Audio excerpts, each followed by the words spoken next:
नजदीकी बैठी हूँ, वो अपने डायरी के पन्ने को उलट रही हैं और गा रही हैं, साहेब यो आहा छी परम दयालु, साहेब यो आहा छी परम दयालु, आहा छी परम दयालु, साधु आहा छी परम दयालु, साहेब यो। और मैं उनके मुख को देख रही हूँ, माँ नीलम लीन होकर इस गीत को गा रही है। उसी समय साहब का करुणा की मूर्ति भी वही। और अगर संसार में कोई भी रूप है, चाहे वो पिता का है, अगर महादेव नहीं पिता तो धरती पे कोई पिता नहीं हो सकता। अगर उनमें माँ का गुण ना हो तो धरती पे कोई माँ नहीं हो सकती। यानी जीवन में, जगत में जितने भी रूप हैं, वो शिव अगर उस रूप में ना हो तो धरती पे भी वो रूप नहीं आ सकता। इसीलिए जब ज्ञान की धाराओं की बात हम करते हैं तो खंड खंड में बहुत तरह के ज्ञान हैं। ज्ञान की तलाश अगर लौकिक है तो शरीरधारी बहुत गुरु है, लेकिन अगर ज्ञान की तलाश उस शिव की है, खुद की खोज है, मैं कौन हूं, कहां से आया हूं, आध्यात्म के रास्ते पे चलना है, तब तो शिव ही गुरु के रूप में हमारे आपके मन में फैले अंधेरे को दूर कर सकते हैं। वो शिव जो जगत के गुरु हैं। और आज तक हम उस महादेव की पूजा तो करते रहे हैं, हमारे पूर्वज पूजा करते रहे, लेकिन हम दूर से ही आंखों में आंसू भरे उस महादेव को हाथ जोड़कर कपकपाते होठों से प्रार्थना के गीत गूंजते रहे। और लगता था कि महादेव तो भगवान है, क्या पता महादेव भगवान के रूप में हम गरीबों की सुनेंगे भी कि नहीं। लेकिन साहब हरिंदानंद जी ने इस जगत में आकर हर व्यक्ति के मन में शिव का भाव जो सोया था उसको जगा दिया। और हम सब ने यह अनुभूत किया कि जितना नजदीक से महादेव सुनते हैं उतने नजदीक से तो कोई नहीं सुनता। पुकार अगर दिल से उठे तो वो महादेव सुनते हैं। मालिक बड़े करीब से सुनते गरीब की, तज लाज अपनी लाज रखते उनकी। महादेव अपनी लाज को छोड़ देते हैं अपने गणों की लाज रखने के लिए। इतने करीब से सुनते हैं। और जब वो गुरु होते हैं तो शिष्य तो सबसे नजदीक जा सकता है। भगवान के रूप में जाना कठिन है, मुश्किल है, लेकिन शिष्य के रूप में जाना बहुत आसान है, क्योंकि शिष्य ने तो पहले ही समर्पण कर दिया है, पहले ही उनसे दया मांग ली है। पहला सूत्र ही ये कहता है, हे शिव आप मेरे गुरु हैं, मैं आपका शिष्य हूं, मुझ शिष्य पर दया कर दीजिए। हम कहते हैं बार बार, ये कहते हैं कि जिसकी आवृत्ति, जिस बात को बार बार हमारा मन दोहराए, एक दिन हमारे मन की आवाज बन जाती है। वो मन एक ऐसी मशीन है जो दिखाई नहीं देती। हमारा पूरा शरीर दिखाई देता है, हमारे शरीर के अंदर के भी अंग दिखाई देते हैं। हाथ कट जाए तो खून जो बह रहा है, रक्त जो बह रहा है, वो बाहर फूट पड़ता है। हर चीज दिखाई देती है, लेकिन वो मन कहाँ है ये दिखाई नहीं देता। आज तक किसी ने किसी के मन का दर्शन किया है? शरीर से कितना भी नजदीक हम हो जाएं, लेकिन किसी के मन का दर्शन हम नहीं कर पाते। उसके लिए अंतर होना पड़ता है, मन को मन से जोड़ना पड़ता है। तो मन एक ऐसी मशीन है जो दिखाई तो नहीं देती, लेकिन ये मशीन लगातार विचारों को पैदा करती है। हर पल कितने विचार हमारे मन में पैदा होते रहते हैं और खत्म होते रहते हैं। जैसे इस जगत में कितने लोगों का जन्म होता रहता है और कितने की मौत होती रहती है। अभी इसी पल में कितने जीवात्माओं का जन्म हुआ होगा और कितने जीवात्मा का शरीर छूट गया होगा। यानी ये क्रम चल रहा है लगातार। मन का स्वभाव है कि उस मन की मशीन पे जो चढ़ा दीजिए वही चढ़ने लगता है। जैसे अभी हम लोग गांव में जब आ रहे थे तो एक दरवाजे पे रखा हुआ था घास काटने की जो मशीन होती है, चारा काटने वाली मशीन, उस मशीन में, वो मशीन तो निसंगी है ना, वो मशीन है, उसका स्वभाव है, उसका उपयोग है कि वो काटेगी, काटती है। उसमें आप पुआल रखिए तो वो पुआल को काटती है कि नहीं, उसको भी काटेगी। आप घास रखिए, घास को भी काटेगी। जो रख दीजिए वो काटेगी, काटना उसका काम है, वो काटेगी ही काटेगी। आप रखते क्या हैं ये देखिए। कभी कभी भूल से, गलती से किसी का हाथ चला जाता है और मशीन ये भी नहीं देखती कि हाथ चला गया, और कभी कभी हाथ भी कट जाते हैं। यानी उसका स्वभाव है। मन का स्वभाव क्या है? मन का स्वभाव है कि जो चीज इस पे चढ़ा दीजिए वो उसी को दोहराने लगता है, बार बार बार बार।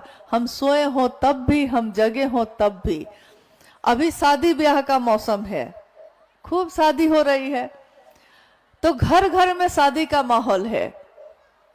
जब देखिए किसी दरवाजे पे, किसी दूरा पे लोग बैठे हैं और अमुक की बेटी का ब्याह हो जाए, कहाँ लड़का मिलेगा, कहाँ शादी होगी, एक आदमी बात शुरू करता है। एक आदमी सामने बैठा है, उससे बातचीत शुरू करता है। आप देखिए कि धीरे धीरे आसपास के घर के भी लोग निकल निकल के आके बैठ जाते हैं और सारे के सारे लोग उस बातचीत में शामिल हो जाते हैं। यानी एक व्यक्ति ने कोई बात शुरू की है और धीरे धीरे उस जगह का, उस स्थान का पूरा परिवेश, पूरा माहौल उसी बात से रम जाता है, उसी में रम जाता है। सब अपनी अपनी व्यथा कहने लगते हैं। कोई कहता है बेटा की शादी नहीं हो रही, कोई कहता है बेटी की शादी नहीं हो रही। यानी एक व्यक्ति के बात करने का बहुत परिणाम है। वो बात क्या करता है, उसके मन में चल क्या रहा है। अगर कोई व्यक्ति कहीं किसी चौक चौराहे पे खड़े होकर, किसी खेत में बैठकर, जहां काम कर रहे हैं लोग, घास काट रहे हैं, उस जगह पे बैठ के भी शिव की बात शुरू करे तो क्या होगा? शुरू वो एक से करता है, लेकिन शिव की चर्चा परिचर्चा में बदल जाती है, क्योंकि हमारी आपकी अनुभूति है ये। कल भी रास्ते में आते समय एक खेत में हम लोग बैठ गए कि कुछ लोग काम कर रहे थे, तो मेड़ पे बैठ के हम लोग बात करने लगे। भोजन के लिए रुके थे, समय था, बात करने लगे। पता चला कि वो भी गुरु बहन ही है, और वो विश्वास ही नहीं कर रही थी कि रांची से आए हैं। देखिए कितने भोले और सीधे हैं गुरु भाई, गुरु बहन। वो कह रही है वो गुरु बहन मुझसे कि भाड़ा है आपको, जा रही हैं आप, मतलब भाड़ा है कि नहीं, सुविधा है कि नहीं, और अपने बारे में भी कह रही हैं कि मेरे पास नहीं है। मतलब देखिए कि कितने सीधे और सरल भाषा में वो महादेव की बात कर रही हैं, अपने खेत में बैठी। यहाँ तक कि उतनी ही देर में वो आसपास की सब महिलाओं को बुला के ले आई। किस लिए ले आई? इसलिए कि इसके भी नाम की घोषणा कर दीजिए, ये भी गुरु बहन बनने आई है। देखिए, आई थी गुरु बहन बनने, लेकिन नाम की घोषणा हुई तो हम तब नहीं कहते हैं उसके बाद कि गुरु बहन बनने आई है। तब हम कहते हैं कि आप गुरु बहन हैं, आप गुरु भाई हैं, आए थे बनने लेकिन हो गए। अपने नाम की घोषणा हमने, आपने, सबने की है। नाम की घोषणा की थी शिवसी से बनने के लिए, लेकिन घोषणा हो गई तो शिवसी से बने कि अभी बनिए रहे हैं हम लोग, अभी बनने की कोशिश कर रहे हैं कि बन गए हैं। क्योंकि जो शिवका शिष्य बन जाएगा, हो जाएगा, वो सिर्फ महादेव की तरफ देखेगा, फिर वो दूसरी तरफ नहीं देखेगा, फिर उसके मन को कुछ भी और भटका नहीं सकता। याद कीजिए साहब श्री की उस आवाज को, उस बोली को जो उन्होंने कहा कि जब से चला हूं मेरी मंजिल पे नजर है, जब से चला हूं मेरी मंजिल पे नजर है, मेरी आंखों ने मील का पत्थर नहीं देखा। शिव को गुरु बनाकर जब से चला हूं मंजिल मेरे गुरु शिव हैं, रास्ते में जगत के लोग हैं, फूल है, पेड़ है, खेत है, खलिहान है, क्या कहूँ कितनी सुंदर सुंदर चीजें हैं। ये जगत कहता है कि इस जगत में ही रुक जाओ, लेकिन मैं क्या करूं, क्योंकि मुझको तो मीलों अभी मीलों जाना है, मंजिल पे नजर है। यही बात उन्होंने आओ चले शिव की ओर जब पुस्तक लिखी, तो उस पुस्तक में एक आलेख है, उसका भी नाम आओ चले शिव की ओर है। उसके अंतिम पंक्तियों में उन्होंने लिखा कि शिष्य का मन जब अपने गुरु के भाव पे टिकता है तो क्या होता है। जब शिष्य का मन अपने गुरु पे टिकता है तो वो शिव भाव के, शिव अनुगामी, शिव का अनुगमन करने वाला, शिव के पीछे चलने वाला, शिव अनुगामी चिन्मय भावों का संधान करता है व्यक्ति के ध्येय की प्रत्यंचा पर। सुनने में तो वाक्य बहुत भारी लगा कि व्यक्ति के ध्येय की प्रत्यंचा पर शिव अनुगामी भावों का संधान किया जाए। जिस दिन लिखा था उन्होंने, तो हम लोग के तो सिर से ही गुजर गया, समझ में ही नहीं आया इसका क्या मतलब हुआ। साहब ने कहा कि व्यक्ति यानी वो शिष्य जिसने शिव को अपना गुरु बनाया है, शिष्य के ध्येय, ध्येय का अर्थ होता है उद्देश्य आपका क्या है। शिव को गुरु बनाने के पीछे आपका उद्देश्य क्या है, क्योंकि सबका उद्देश्य अलग अलग हो सकता है। किसी का उद्देश्य हो सकता है कि उसको संतान चाहिए, किसी का उद्देश्य हो सकता है कि उसको सम्मान चाहिए, किसी का उद्देश्य हो सकता है कि उसको वैभव और संपत्ति चाहिए। यानी सबके अलग अलग उद्देश्य हो सकते हैं। किसी का हो सकता है कि उसको शिव चाहिए। तो साहब ने कहा कि शिष्य जो व्यक्ति है, जो पात्र है, उसके उद्देश्य की, यानी उसका उद्देश्य क्या है शिव को गुरु बनाने के पीछे, उस उद्देश्य की, ध्येय की प्रत्यंचा पर, यानी आपने कभी देखा होगा कि तीर और धनुष होता है। हमारे पूर्वजों ने महाभारत और रामायण काल में जब भी तस्वीर आप देखिएगा तो उस तस्वीर के साथ तीर और धनुष दिखेगा। तीर, कितनी कहानियां हैं। अर्जुन से कहा गया कि स्वयंवर हो रहा है और इस स्वयंवर की शर्त है कि जो मछली ऊपर घूम रही है, मैं अनुरोध करूंगी कि आप इस बात को थोड़ा ध्यान से सुनिएगा, क्योंकि साहब ने जो बात समझाई है उसमें परिणाम है। क्या परिणाम है, इसके लिए पहले हमको ध्यान से इसको समझने की कोशिश करनी होगी। घटना है महाभारत काल की कि अर्जुन और उसके साथ बहुत सारे लोग उस स्वयंवर में आए।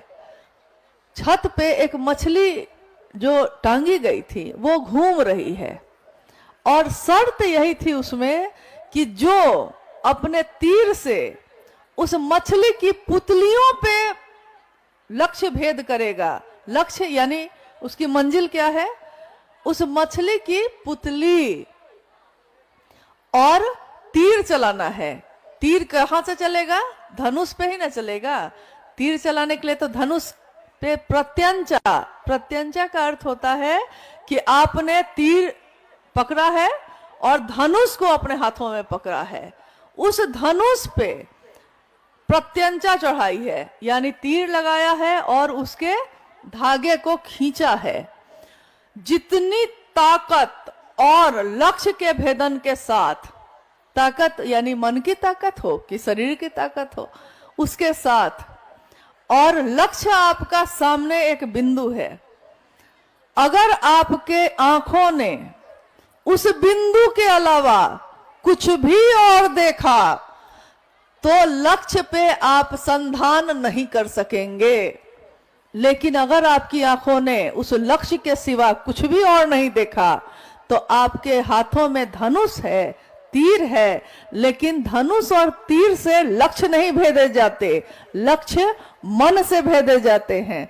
और मन अगर वहां और कहिएगा कि हम ही महादेव हैं, तुमको सिखाने आए हैं, तो हम ना सीखेंगे आपसे, बात साफ। क्योंकि बहुत आदमी के साथ हम रह चुके थे 14 साल में। और तीसरी कसम मैंने खाई, तीसरी शर्त मैंने बनाई कि अब शिव को गुरु मान लिया। 14 साल से जो कर रहे थे अभी के बाद नहीं करेंगे, अभी के बाद नहीं करेंगे। ताकि मास्टर बदल लिया, सब बदल लिया, अब कुछ नहीं, इससे पहले बड़ा कुछ नहीं करेंगे, अब नया नया करेंगे। स्कूल में भी मेरी आदत थी, परीक्षा खत्म हो जाए, मेरे बाप मुझ पर बिगड़े, अब तो चले गए, दुनिया में नहीं है, बिगड़ते थे, पढ़ता वढ़ता नहीं है, एकदम आवारा हो गया, कहा पढ़ो। हम बाबूजी से कहते थे कि बाबूजी परीक्षा दे लेनी, अब नया क्लास में जाए, नया किताब आई, उतरा के सूंघ है, हाँ नई नई किताबें अच्छा मांगती है, नया मास्टर आई तब पढ़े, अब तो परीक्षा दे लेंगे। ठीक वही सिद्धांत हमको आध्यात्म में भी काम किया कि अब शिक्षक बदल लिया, शिव को गुरु मान लिया, अब पहले का कुछ नहीं है। और आपको आश्चर्य होगा, मुझको शिव पर जरा भी विश्वास नहीं था, वो तो अभी भी नहीं, जरा भी भरोसा नहीं था। मैं बिल्कुल समझता था कि साला ये फालतू धंधा। 14 साल गया, अब शिव को भी गुरु मान लिए है, ये देह में है नहीं, बोलेगा नहीं, और इसके बदले तो प्रेते साला बदमाशी करता है, तो शिव है वह नहीं। हम खाली हिसाब बनाए थे कि गुरु है, मन मेरा इसको मानता नहीं। लेकिन क्या कीजिएगा, कोई 14 साल खैनी खाए, खैनी पूछते नहीं, पूछते, कोई 14 साल पान खाए, एक बैग छोड़ दे, तो पनवा देखेगा ना, हम वो खा लेते, नहीं क्रिया खा लिया, नहीं खाए, होता आदत पड़ जाती है तो होता। तो हमको तो 14 साल की मसान की और तंत्र मंत्र करने की आदत लग गई थी, वो हम दिया था बंद कर, वो हमको धक्का मारे, आदत पड़ गई थी ना, धक्का मारे। और यहाँ तो हम क्रिया खाए थे, कुछ नहीं करेंगे, क्या करिएगा। जब आदमी का बस नहीं चलता है ना किसी चीज में और उस चीज को करना चाहता है ना, तो रोता है बैठकर, इस साला कहाँ फंस गए हम। और आज मैं आपको कह सकता हूं, अगर आप शिव के लिए रो सकते हैं, अगर आप महादेव के लिए रो सकते हैं, तो धरती आसमान पर जा सकती है और आसमान धरती पर आ सकता है। हम लोग अपने लिए रोते हैं शिव के पास, शिव के लिए नहीं रो पाते हैं।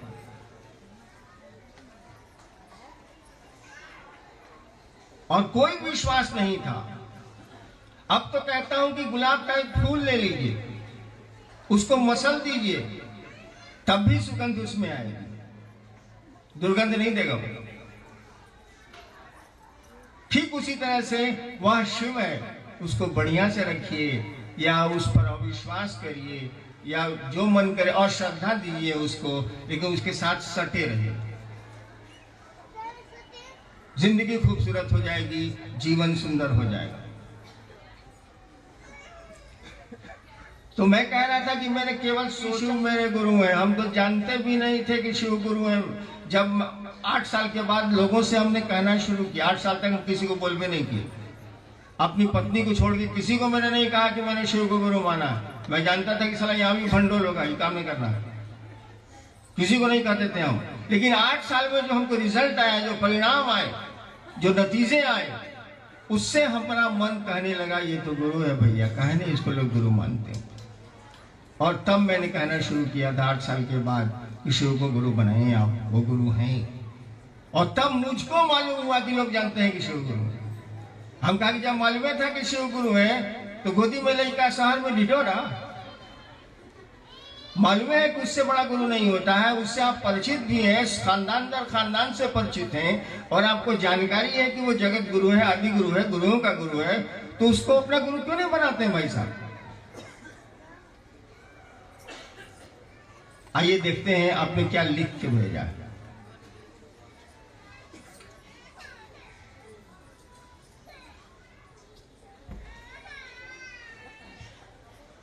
मैं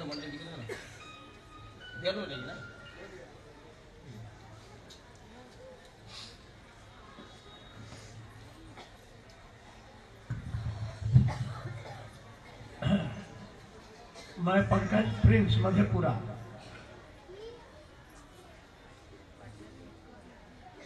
मुझसे 3 सूत्र सही ढंग से नहीं हो पा रहा। साहब से अनुरोध है मेरे को 3 सूत्र बताएं ताकि मैं शिव गुरु कार्य कर सकूं। अभी हमने आपको कहा कि 8 साल तक मैंने किसी को नहीं कहा कि शिव गुरु हैं, अपनी पत्नी को छोड़ के। कौन सूत्र था मेरे पास, जरा ये हमको बता दीजिएगा। सवाल है ना कि 3 सूत्र हमसे नहीं होता है। हमारे पास कौन 3 गो सूत्र था? हम तो जानते भी नहीं थे कि महादेव गुरु हैं, हम तो भगवान समझ के उनको गुरु बनाया था। कौन सूत्र था?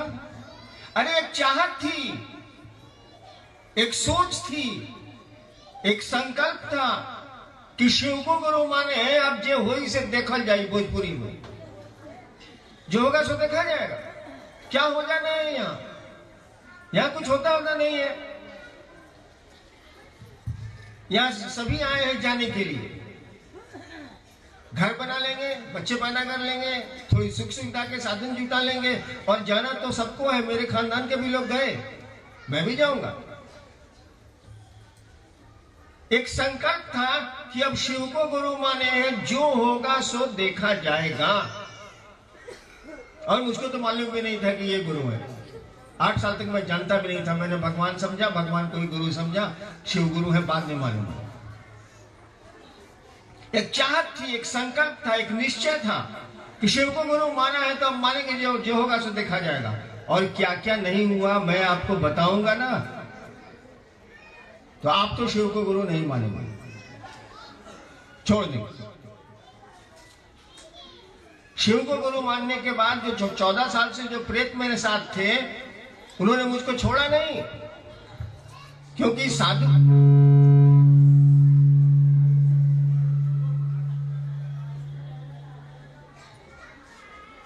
साधु के साथ आप रहेंगे, साथ छोड़ देंगे, कोई दिक्कत नहीं है। किसी भले आदमी के साथ आप रहेंगे और साथ छोड़ देंगे, कोई दिक्कत नहीं है। लेकिन किसी दुष्ट के साथ है और आप साथ छोड़ दीजिएगा तो आपका साथ नहीं छोड़ेगा।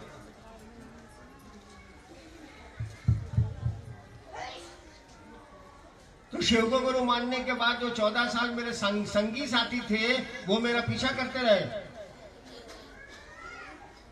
कहीं मेरे बेटे को पटक दें, कहीं पत्नी को भी मार डाल दें, कभी कुछ। बहुतों ने अनुभव को देखा होगा। ये अनुभव से छोटे जो हैं, मेरे 2 ही लड़के हैं, उनका यहाँ देखिएगा फटा हुआ स्थित पड़ा था बचपन में। मम्मी की गोदी में था, सीधे प्रेत उठाया उनकी गोदी से, जमीन पर पटक दिया, सर फट गया। अभी भी दाग है उनको यहाँ पर। प्रेतों ने पीछा नहीं छोड़ा, लेकिन हम उस जिद्दी थे महादेव का पीछा नहीं छोड़े। साले मान लिए, अब देखा जाएगा जो होगा सो। तो 3 सूत्र, तो मन को समझाने के 3 तरीके।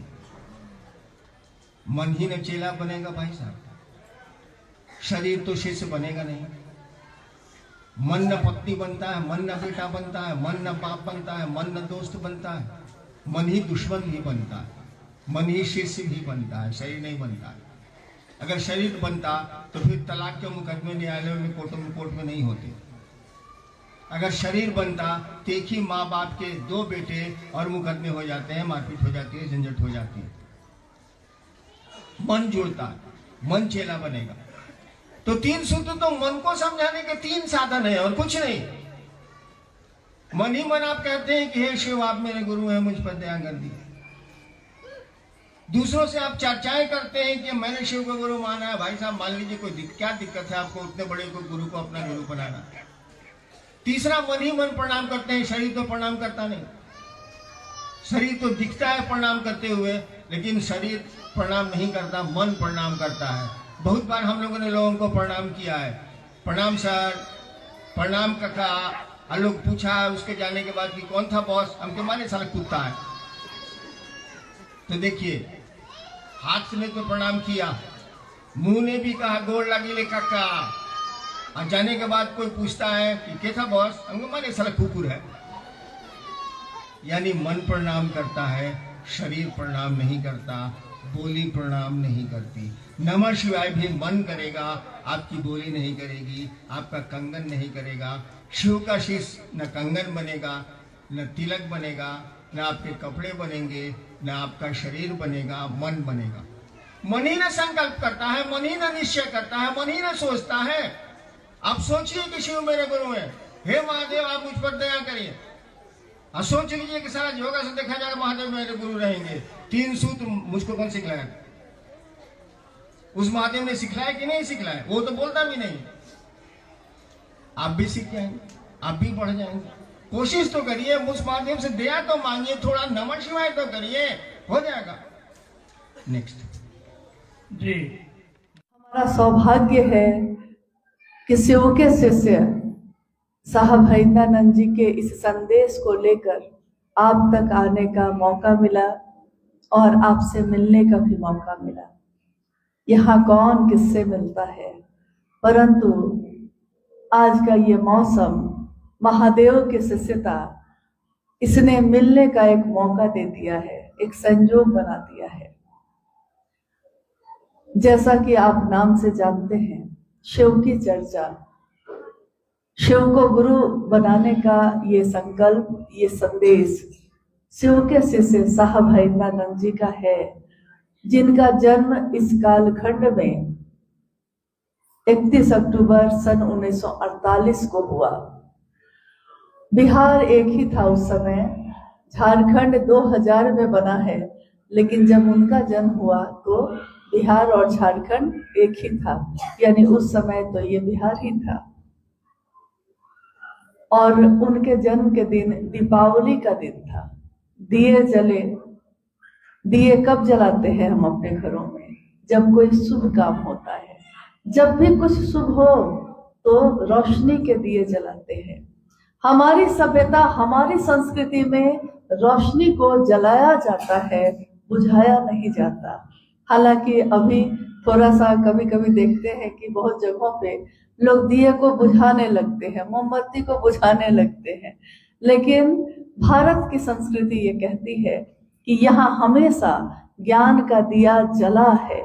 जब भी हर पल शुभ है, तो जिस पल में हम खड़े होकर ईश्वर को याद करते हैं, हम उसमें दिया जलाते हैं। और आज के इस परिवेश में महेश्वर शिव के गुरु स्वरूप की बात लेकर हम लोग भी आए हैं। यहाँ पहले से ही शिव से लोग जुड़े हुए हैं, क्योंकि जुड़ाव सिर्फ एक दिन का नहीं होता। जब भी हम किसी से जुड़ाव करते हैं तो वो जीवन भर का होता है।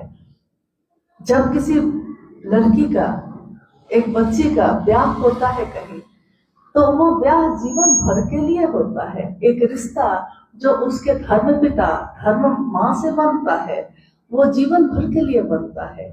यानी मन के रिश्ते जब भी हम जोड़ते हैं तो वो जीवन भर के लिए होते हैं, कभी एक दिन या एक पल के लिए नहीं होते। जब उस भगवान शिव को, जिनके अनेक स्वरूप जगत में पूजित हैं, महादेव के अनेक स्वरूपों में कुछ ऐसे नाम हैं जो जगत में बहुत प्रसिद्ध हैं, जैसे जिसकी पूजा हम आप करते आए हैं। महादेव यानी देवों के देव महादेव, महाकाल यानी काल पे भी जिसका नियंत्रण है, काल भी जिनके अधीन है, उनको कहा जाता है महाकाल। महामृत्युंजय, जब हम जीवन में कहीं हारते हैं या कभी कोई ज्योतिष या कोई कर्मकांड ऐसा होता है जिसमें बताया जाता है कि अगर कहीं बस नहीं चल रहा है तो महामृत्युंजय जप करिए। सुना है आपने महामृत्युंजय जप? ओम त्र्यंबकम यजामहे, यानी महामृत्युंजय किसका स्वरूप है? ये भी महादेव का ही स्वरूप है। और इसमें वो जीवन और मृत्यु के चक्र से हमको आपको मुक्त करते हैं। इसलिए रुद्राभिषेक के द्वारा और मंत्र के, महामृत्युंजय मंत्र के द्वारा हम शिव के उस स्वरूप की अभ्यर्थना करते हैं जो हमको इन कष्टों से, इन पीड़ाओं से मुक्त करते हैं। महादेव ही है वो, लेकिन महादेव का एक ऐसा स्वरूप, महादेव ही है अघोरियों के भी आराध्य। अघोरी जो चिता का भस्म लपेटे हैं, रुद्राक्ष की मालाओं को पहना है उन्होंने, और सड़क पे पहाड़ पे कहीं भी रहते हैं, महादेव की पूजा करते हैं, उनको हम अघोरी कह के जो पुकारते हैं, उनके भी आराध्य मुख्य रूप से महा और अघोरेश्वर शिव है। जब कोई शमशानी होता है, शमशान की आराधना करता है, तंत्र और मंत्र का सहारा लेता है, उसके भी सर्वोच्च शिखर पे, उसके भी इष्ट, उसके भी आराध्य महाकपालेश्वर शिव। नाम सुना होगा आपने, कहीं कहीं मंदिरों के नाम भी इन नामों से बने होते हैं। महाकपालेश्वर शिव, महामृत्युंजय शिव। उज्जैन में जाइए तो महाकाल का है मंदिर वहां। देवघर जाइए, बाबा धाम, देवघर को हम कहते हैं बाबा धाम, यानी हमारे लिए वो महादेव बाबा भी है। इतने देवी देवता हैं, 33 करोड़ से ज्यादा देवी देवता जिस देश में है, एकमात्र महादेव को हम अपने इतना निकट पाते हैं, इतना नजदीक है वो कि हम उनको बाबा कहकर पुकारते हैं। और किसी देवी देवता को हम बाबा कहते हैं? नहीं कहते। सबके पूजा में कोई कर्मकांड है, कोई तरीका है। महादेव की पूजा में कौन सा कर्मकांड है? जल कहीं का हो, आपने भाव से अभिमंत्रित कर दिया और शिवलिंग पे चढ़ा दिया। फूल कोई भी हो, महादेव सब ग्रहण करते हैं। फल कोई हो, महादेव सब ग्रहण करते हैं। कोई चांदी का दिया जलाता है, कोई सोने का दिया जलाता है, कोई मिट्टी का, कोई गोबर से बना दिया जलाता है। महादेव के पास सब स्वीकार है, क्योंकि महादेव हर उस चीज को स्वीकार करते हैं जिसमें भाव हो। भाव के बिना कोई रिश्ता नहीं होता। कोई रिश्ता, लौकिक रिश्ता भी भाव के बिना अटूट नहीं हो सकता। पति का भाव, पत्नी का भाव, अगर इन दोनों में से किसी एक का भाव ना हो, पत्नी है वो, पूरा जीवन बिता दिया उसने, पति से प्रेम नहीं हो पाया, भाव नहीं हुआ, तो पति और पत्नी तो रहे जीवन भर, लेकिन भाव स्तर पे मन नहीं जुड़ सका। इसलिए पति नहीं जानता कि पत्नी क्या चाहती है, पत्नी नहीं जानती कि पति क्या चाहता है। माँ है, पुत्र पुत्री है, भाव अगर है तो पिता जब वृद्ध होते हैं, बुजुर्ग हो जाते हैं, तो पुत्र उनकी सेवा करता है, उनकी देखभाल परवाह करता है। परंतु अगर पुत्र का भाव सो जाए, अगर पुत्र का भाव सो गया, तो वही पुत्र नशे की हालत में अपने ही माता की जान ले लेता है, अपने ही पिता को कुल्हाड़ी से मारकर खत्म कर देता है। हमेशा आप अखबार में पढ़ते हैं, यानी भाव ना हो तो रिश्तों का कोई अर्थ नहीं। और महादेव को भाव चाहिए, पूजा में तो भाव चाहिए। महादेव का एक स्वरूप है जगत गुरु शिव का, आदि गुरु, आदि योगी, यानी कोई भी ऐसी चीज जो दुनिया में है, जगत में है, अगर महादेव के पास नहीं है तो दुनिया में भी वो नहीं होगा।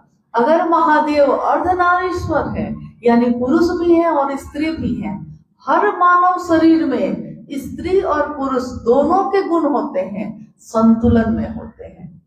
तो जिसमें स्त्री गुण ज्यादा है वो स्त्री है, जिसमें पुरुष गुण ज्यादा है वो पुरुष है, और जिसमें कभी आपने देखा होगा अगर संतुलन गड़बड़ाया है तो कोई ना कोई ऐसी स्थिति में वो खड़े हैं जिसमें न पुरुष है न स्त्री है।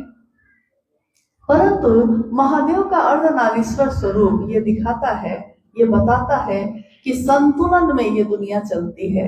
महादेव असंतुलन नहीं पसंद करते।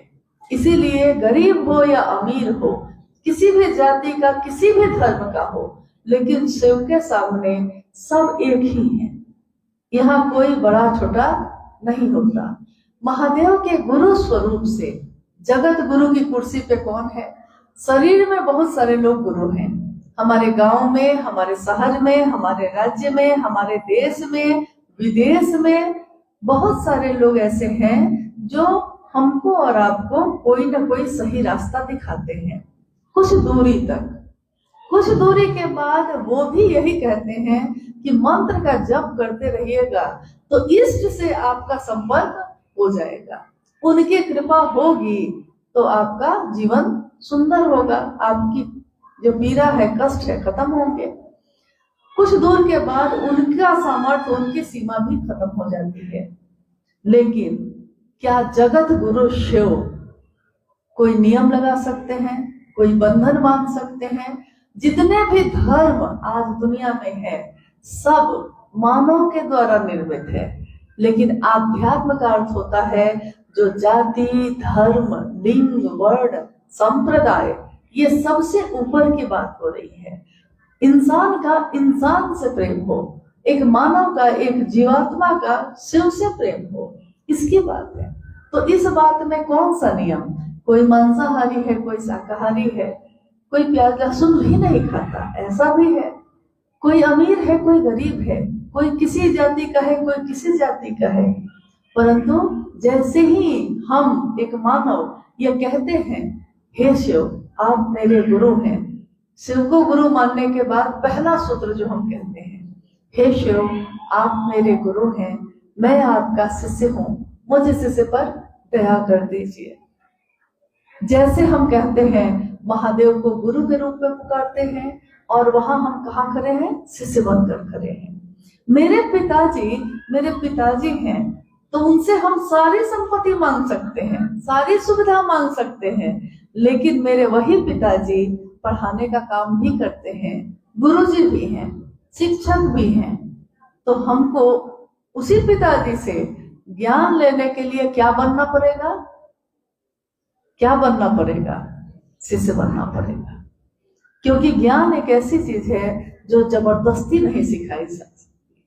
मेरी माँ को भोजन बहुत अच्छा बनाने आता है, मुझको उतना अच्छा नहीं आता। मुझको उनसे उतना ही सुंदर भोजन बनाने के लिए ज्ञान लेने की जरूरत पड़ेगी।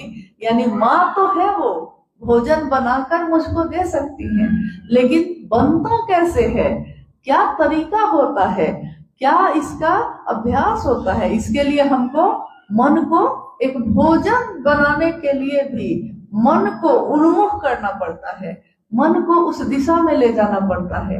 अगर हम शरीर से सामने खड़े हों और मेरी माँ कह रही है हमको ऐसे बनाओ, ऐसे बनाओ, ऐसे बनाओ, लेकिन मेरा मन वहां नहीं है, तो हम कभी भी सीख सकते हैं? कभी नहीं, मन नहीं है। और शिव के शिष्य साहब हरिंद्रानंद जी ने यही कहा कि आपका मन ही साधन है। मन, यही मन कोई चीज सीखता है, कोई चीज भूलता है। यही मन किसी को अपना बनाता है, किसी को पराया बनाता है। इसी मन पे बार बार जब हम दोहराते हैं हे शिव आप मेरे गुरु हैं, मैं आपका शिष्य हूं, मुझे शिष्य पर दया कर दीजिए। जब बार बार दोहराते हैं, आपने देखा होगा पहाड़ों पे, अभी बारिश का महीना है ना, सावन चल रहा है, बारिश का महीना है, एक कठोर तत्व है, पहाड़, पत्थर, चट्टान कठोर है और पानी मुलायम है, कोमल है। बूंद बूंद पानी लगातार निरंतर अगर किसी पत्थर पे भी गिरता है तो देखिएगा कुछ दिन के बाद उस पर निशान पड़ जाता है, उस पे गड्ढे बन जाते हैं। अगर लगातार ऐसा कुछ समय तक चलता रह गया, वो पत्थर फट जाता है, दो भाग में हो जाता है। कि कोई औकात नहीं, कोई बिसात नहीं है, लेकिन अगर वो निरंतर गिरता रहा तो क्या होता है? पत्थर जैसा कठोर भी पिघल जाता है। हमारा आपका मन कैसा है? हमारा आपका मन तो पत्थर जैसा नहीं है, थोड़ा कोमल तो है। कितना भी हम इंसानियत भूल गए हैं, तब भी अगर कोई अनजान आदमी भी लगातार रोता हुआ दिखता है तो उसके दुख को देखकर हमारी आंखों में आंसू आते हैं। यानी हमारा मन पत्थर का नहीं है, हमारा मन बहुत ही कोमल है। और इस कोमल मन में महादेव की दया से संजात भीगा हुआ आर्द्र ज्ञान जब उतरता है तो इस मन पे महादेव की छाप पड़ती है। अभी तक हम किसी की पत्नी, किसी की बेटी, किसी के भाई, किसी के मित्र, किसी के दुश्मन थे, लेकिन आज जैसे ही हम कहते हैं, बोली बहुत प्रभाव डालती है। हम बोलते क्या हैं, हम सोचते क्या हैं, हम बात क्या करते हैं। तो अगर हम किसी के बारे में लगातार बात करते हैं एकदम गलत, मतलब उसके लिए नफरत से भरी बात अगर करते हैं, कुछ समय के बाद देखिएगा हमेशा आपका मन चिड़चिड़ा रहेगा, हमेशा आपका मन क्रोध से भरा रहेगा, क्योंकि किसी और को नफरत देने में वो नफरत हमने अपने मन में ही रख लिया। मेरे ही मन में न पैदा होता है तब न किसी को देते हैं हम। और साहब ने कितनी सुंदर बात कही कि इस मन में महादेव को रखिए, महादेव की बात करिए। एक विषय आपके जीवन का ये भी हो कि शिव मेरे गुरु हैं, शिव भगवान है, देवता है, देवों के देव हैं, लेकिन अगर मेरे नहीं हैं तो हम उनकी परवाह नहीं करते। महादेव की दया से इस जीवन में हमारा आपका जीवन शिवमय होता है, सुगंधमय होता है। और आखिर एक डिप्टी कलेक्टर जो जगत में, जिनका नाम लिया मैंने अभी, शिवसे से साहब हरिंद्रानंद जी, इनका जन्म जब हुआ तो इनके पिताजी एजुकेशन डायरेक्टर थे बिहार के। ये जब बड़े हुए इन्होंने कानून की पढ़ाई की, लॉ पढ़ा और बिहार प्रशासनिक सेवा में डिप्टी कलेक्टर के पद पे गए। लेकिन जब इनका विवाह हुआ था उस समय, उससे भी पहले से अपने जीवन के 12वें साल से इनके मन में एक अलौकिक चाहत पैदा हुई, उस अनजाने को जानने की जो दिखाई नहीं देता। ये कौन है जो हमको लाता है, ये कौन है जो हमको लेकर जाता है। तो 12 साल की आयु में उन्होंने शमशान साधना शुरू कर दी। एक बड़े पदाधिकारी का बेटा, बड़ा बेटा, प्रथम पुत्र अगर शमशान जाने लगे, कब्रिस्तान जाने लगे, तो माता पिता घबरा जाते हैं कि मेरा बेटा बर्बाद हो गया। उनके पिता ने उस दिन कहा भी कि तुम महादेव महादेव करते हो, बर्बाद हो जाओगे, कुछ नहीं बन सकोगे। और साहब ने अपने पिता को कहा था, उस दिन कहा था जब वो किशोरावस्था में थे। उन्होंने कहा, पिताजी लोग क्या क्या करके बर्बाद होते हैं, मैं देखना चाहता हूँ महादेव महादेव करके मैं कितना बर्बाद होऊंगा। और महादेव महादेव करके कोई बर्बाद नहीं होता, महादेव उसको आबाद करते हैं। महादेव ही गृहस्थों के भी साकार आदर्श है। वो सिखाते हैं कि जीवन में, गृहस्थ आश्रम में सुंदरता कैसे बनाई जाती है। शिव भाव में रह के पूरा परिवार, समाज, ये पूरी दुनिया किस तरह शिव जैसा हो जाती है। महादेव किसी धर्म के नहीं, महादेव किसी जाति के नहीं, वो हर जीवात्मा के लिए है, पूरी दुनिया के लिए एक जैसे हैं। सारी चीजें बाद में बनी हैं, लेकिन महादेव तो इस सृष्टि को बनाने वाले ही हैं। तो उस महादेव से अगर हम ज्ञान लेंगे तो महादेव किसके जैसा बनाएंगे। कोई गुरु अपने शिष्य को किसके जैसा बनाता है? कोई गुरु अपने शिष्य को अपने जैसा बनाता है। अगर कोई पहलवानी सिखाता है, हम शिष्य बनकर उसके पास जाते हैं, तो वो हमको क्या सिखाएगा? पहलवानी। और एक दिन वो मुझ अपने से भी ज्यादा बढ़िया पहलवान बना देता है। अभी ये संगीत बज रहा है, कभी इन्होंने संगीत बजाना सीखा होगा, बचपन से तो किसी को नहीं आता, लेकिन इन्होंने जिससे सीखा होगा, हो सकता है जिसने सिखाया होगा आज ये उससे भी अच्छा बजाते होंगे। जिससे सीखने गए थे उसने संगीत सिखाया कि नहीं, खुद से भी अच्छा सिखाया। हमारे बच्चे स्कूल में पढ़ने जाते हैं, कोई गणित के शिक्षक हैं, वो गणित का सारा ज्ञान उसमें उतार देना चाहते हैं। यानी कोई गुरु अपने शिष्य को अपने जैसा बनाता है, खुद से बेहतर। शिक्षक हैं, कलेक्टर बना सकते हैं, तो शिव भी अनेक रूप में है, लेकिन जब गुरु के रूप में होंगे तो वो क्या बनाएंगे? हमको शिव जैसा बनाएंगे, शिव ही बनाएंगे। शिव से भी बेहतर कुछ हो सकता है तो वो भी बना सकते हैं। मुख्य रूप ये है कि हम उनको जानते कितना है, हम उनको मानते कितना है, हमारा जुड़ाव कितना है। ज्ञान एक ऐसी चीज है जिसमें विश्वास नहीं हो तब भी चलेगा, कोई जरूरी नहीं है कि आप भावों के साथ आइए, आप विश्वास के साथ आइए। बिना विश्वास के एक बच्चा स्कूल जाता है, उसको अपने शिक्षक से कोई प्रेम नहीं है, लेकिन अगर स्कूल जाता रहा तो शिक्षक ज्ञान दे देते हैं। बिना विश्वास के भी अगर महादेव को गुरु मानता है कोई, महादेव उसको अपना शिष्य बनाते हैं और उसमें शिव का भाव जगाते हैं।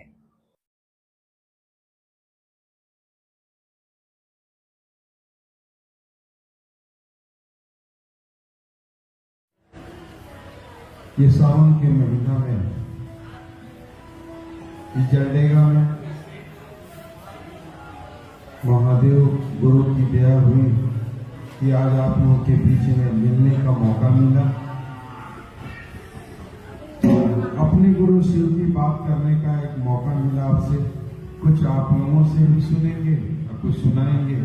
समझ बूझ कर हम आप अपने जीवन में भगवान शिव को अपना गुरु बनाएंगे। वैसे तो हम लोग बहुत बड़े ज्ञानी तो नहीं है या प्रवचन करता नहीं है, हम आप ही की तरह एक साधारण शिव के शिष्य हैं आपके बीच में। हम लोगों ने जो साहब से सुना है वही बात आपके बीच में रखी है। जिस भगवान शिव की जो पूजा अर्चना हम और आप करते हैं, उस महादेव से हम और आप धन सुख सुविधा बेटा अपने जीवन की तमाम सुविधाएं उस महादेव से लेते। हमारे घर के पूर्वज साधु और संतों ने कहा कि शिव जगत भी गुरु है, आदि गुरु है, प्रथम गुरु है, गुरुओं के भी गुराधिपति है। ये सारी बात वो जानते थे और लिखे भी हैं, लेकिन गुरु स्वरूप का जनमानस में इसका फैलाव नहीं हो सका। लोगों ने, साधु संतों ने कहा कि उस महादेव की पूजा अर्चना करके हम आप अपने जीवन की तमाम चीज ले सकते हैं और इसका फैलाव बहुत हुआ। हम जब से हम लोगों ने होश संभाला और यही देखा कि अपने घर में सावन के महीना में लोग महादेव की पूजा अर्चना करते हैं और नवरात्रा के समय में 9 दिन भगवती की पूजा अर्चना करते हैं। वही देखा देखी हम लोगों ने भी अपना जीवन में पूजा पाठ किया।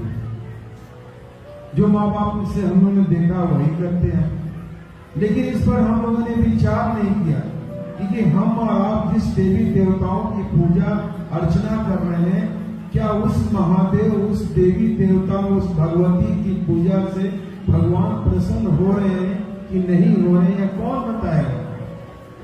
अभी इसी सोमवार के दिन इसी शिवलिंग के मंदिर पर हम जल चढ़ाते हैं। क्या वह शिवलिंग की पूजा जल महादेव ग्रहण कर रहे हैं कि नहीं कर रहे हैं, यह हमको कौन बताएगा। अक्सर लोग कहते हैं, हमारे गांव के, हमारे समाज में लोग कहें कि पानी पीजिए छान के और गुरु बनाइए जान के। कहावत है।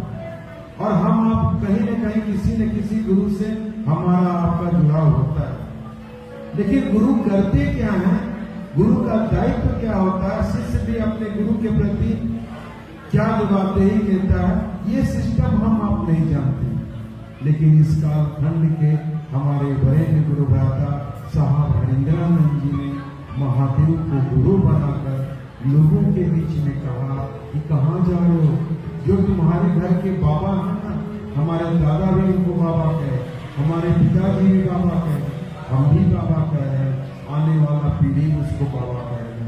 इसको भोला कहते हैं, शंकर कहते हैं, शिव कहते हैं, महादेव कहते हैं, यहाँ तक उसको महेश्वर भी कहते हैं। वही महादेव हमारे आपके गुरु हैं। उन्होंने कहा उसी महादेव को तुम अपना गुरु बनाओ। जिस प्रकार हम और आप अपने घर को अपना बनाते हैं ना, अपने बीबी को अपना बनाते हैं, अपनी संपत्ति अपना समझते हैं, ठीक उसी तरह से शिव मेरे गुरु हो जाए और उस महादेव से हमारा आपका जुड़ाव कैसे होगा, इसके लिए साहब ने हमको और आपको 3 सूत्र बताए। करोड़ों हृदय में शिव गुरु की स्थापना की है।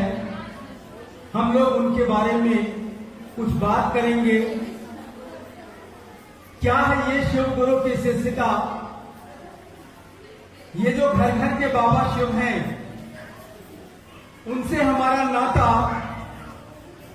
कैसे जुड़ेगा सही में और परिणाम मिलेगा जीवन में, इसके विधा, इसके मंत्र, इसके सिद्धांत के दाता साहब श्री हरिंद्रानंद जी की यह जो यात्रा चल रही है, जिस यात्रा के पड़ाव पर हम आप सभी आज यहाँ उपस्थित है, खड़े हैं, तो यहाँ हम आप चलिए उनको यानी साहब दीदी को एक साथ मिलकर प्रणाम करते हैं जहां है वहीं से, और उनसे इस आशीर्वाद की कामना करते हैं आज के इस पावन आयोजन में, जहां शिव के गुरु स्वरूप की बात हो रही है। हम सबों के बीच में यह अनमोल घड़ी है जो घटित हो रही है। हमको आपको मालूम होना चाहिए कि लोक चेतना पर मानव के मन में, मानव सृष्टि के मन में शिव की सूचना है। यह सूचना हमारे लिए लाभदायक कैसे हो जाएगा, यानी उस शिव से संपर्क कैसे हो जाएगा, इस रहस्य का उद्घाटन हमारे आपके बीच में इस कालखंड के महामानव साहब श्री हरिंद्रानंद जी ने आरंभ किया इस धरती पर। यह रहस्य की एक बात है जो जाना बहुत लोगों ने, लेकिन हमारे आपके जैसे आम लोगों को उन लोगों ने नहीं बताया। क्यों नहीं बताया? ये कार्य तो हम नहीं जानते हैं, आप भी नहीं जानते हैं। वह शिव जो हमारी सांसों में चल रहा है, वह शिव जो हमारे मन प्राण में अवस्थित है, वह शिव मेरे गुरु हो सकते हैं। इस बात पर किसी ने हमको आपको बताने का काम नहीं किया, और बहुत बड़ा उपकार, ये कल्याण कहिए कि हमारी सांसों में आने जाने वाले वो जो शिव हैं, वो जो शक्ति हैं, उनका पता, उनसे मुलाकात कैसे हो, इस बात की कला बता दी साहब श्री हरिंद्रानंद जी ने, जिनको आज जमाना साहब के नाम से जानता है। कबीर कहते हैं साहब के बारे में कि साहब मिले सहुरी में, मन लागा मोरा यार फकीरी में। ये शिव के अवतार है। ये लोग, ऐसे लोग आते रहे हैं इस धराधाम पर, लेकिन लोगों ने हमको आपको शिव से जोड़ने का काम नहीं किया। इस काम को साहब श्री हरिंद्रानंद जी ने शुरू किया, और दीदी मंडीला मानू ने, इसी जंगल, इसी पहाड़ की बेटी मनातू, जो पलामू जिला में है, और साहब का जिला बिहार राज्य में सिवान में है, जहां एक गांव है अमलोरी, वहां 31 अक्टूबर 1948 को हमारे आपके साहब श्री का अवतरण हुआ, जन्म हुआ। जैसे हम आप सभी मां के गर्भ से बाहर आए, वैसे उस शक्ति का, उस शिव स्वरूप व्यक्तित्व का आविर्भाव हुआ इस धरती पर 31 अक्टूबर 1948 को, और इनके पिताजी शिक्षा विभाग के पदाधिकारी। उसी तरह देवी मां का जन्म 27 जुलाई को 1952 को मनातू गढ़ में हुआ, राजघराने में हुआ, इसलिए दीदी मां को राजमणि कहा जाता है। इसी परिवेश में उनका जन्म हुआ, लालन पालन हुआ। साहब श्री से उनका मिलन 22 मई 1972 को जीवन संगनी के रूप में हुआ, विवाह उत्सव मनाया गया इस धरती पर, और दोनों की यात्रा चल पड़ी शिव गुरु के सानिध्य में। और जिस साहब की बात अभी हमने आपने किया, सुन रखा है या जानते हैं सभी लोग, उन्होंने इस चीज को पाया अथक प्रयास से, हम आप आम और सामान्य लोग हैं, हम आप जगह ढूंढते हैं। सच है ये, सच मानो। बिरले लोग यहां आते हैं जो शिव को ढूंढते हैं, शाश्वत को ढूंढते हैं, और वो मार्ग दे देते हैं आम आवाम को चलने के लिए। इसीलिए उनको महामानव कहा जाता है, जो सामान्य मानव के चलने का मार्ग प्रशस्त करता हो, जो निर्माण करता हो। आज का ये दिन जो जगत में नागपंचमी के नाम से जाना जाता है, और जैसा आपने सुना, हम सबकी माँ दीदी नीलम आनंद जी का आज ही के